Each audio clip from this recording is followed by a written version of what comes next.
এলাকায় ছিল এক অদ্ভুত কূপ।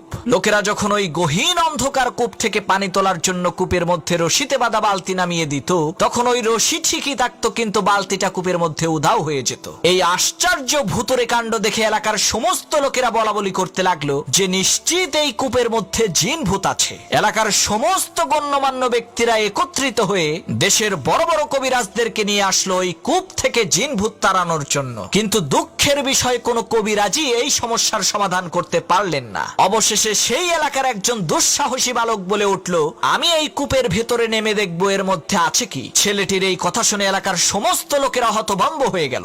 সকলেই তাকে বলতে লাগলো, ভাই এই কাজ করা তোমার মোটেও ঠিক হবে না, এটা কিন্তু তোমার আত্মহত্যার শামিল। তখন সেই ছেলেটি বলল, ইনশাল্লাহ আমার কিছুই হবে না, তবে আমার একটা শর্ত হচ্ছে, যেই রশিটা আমি মাজায় বেঁধে এই কূপের মধ্যে নামবো, ওই রশিটা তোমাদের সাথে আমার পিতাও যাতে ধরে রাখে। এলাকাবাসী বলল, এটা আবার কোনো শর্ত হলো নাকি? ঠিক আছে, তোমার পিতাও আমাদের সাথে রশিটা ধরবে, কোনো চিন্তা করবা না। কথা অনুযায়ী মাজায় রশি বেঁধে সেই ছেলেটি কূপের মধ্যে নেমে দেখতে পেল কূপের মধ্যে একটি বান্দর বসে আছে। তখন সেই ছেলেটি বুঝতে পারলো, আরে এই বান্দরটাই তো কূপ থেকে পানি উঠানোর সময় রশি থেকে বালতিগুলোকে খুলে রাখতো। তখন সেই ছেলেটি বান্দরটিকে কাঁধে নিয়ে ওই অন্ধকার কূপের নিচ থেকে চিৎকার দিয়ে বলে উঠলো, আমাকে উপরে তোলো। তখন লোকজন রশি টেনে কূপের মধ্য থেকে তাকে আস্তে আস্তে উপরে উঠাতে লাগলো। এমন সময় ওই গহীন কূপের অন্ধকার ভেদ করে উঠে আসা ছেলেটির কাঁধে থাকা বান্দরের চেহারা দেখে লোকজন চিৎকার চেঁচামেচি করে বলতে লাগলো, আরে কূপের মধ্য থেকে ভূত উঠে আসছে রে, সবাই পালা।